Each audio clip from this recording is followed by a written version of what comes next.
సర్రా సర్రా సర్రా తెగ నచ్చేసావు కుర్రా హే జర్రా జర్రా జర్రా। দুলু মিয়াকে চাই জীবিত অথবা মৃত। এই দুলু মিয়া অন্য কেউ নয়, মেগাস্টার শাকিব খান। দরদ সিনেমায় তিনি দুলু মিয়া চরিত্রে অভিনয় করেছেন।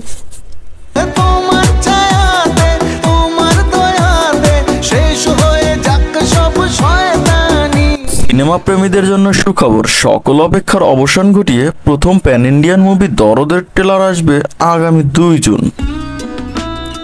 গত রাতে দরদের পরিচালক অনন্য মামুন এক ফেসবুক পোস্টে লিখেন, একটি বিশেষ ঘোষণা, দুলু মিয়াকে খুঁজে পাওয়া যাচ্ছে না।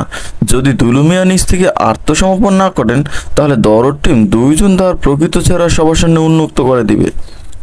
ঘোষণাটি শেষ হলো। দুলু মিয়াকে চাই জীবিত অথবা মৃত। এই দুলু মিয়া অন্য কেউ নয়, মেগাস্টার শাকিব খান। দরদ সিনেমায় তিনি দুলু মিয়া চরিত্রে অভিনয় করেছেন।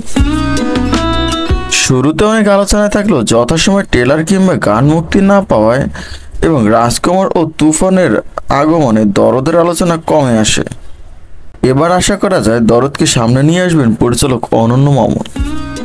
বাংলাদেশের প্রথম প্যান ইন্ডিয়ান মুভি দরদ সিনেমায় সাকিবের বিপরীতে অভিনয় করেছেন লাস্যময়ী নায়িকা সোনাল চৌহান, যিনি এর পূর্বে বলিউডে একাধিক সফল সিনেমা উপহার দিয়েছেন।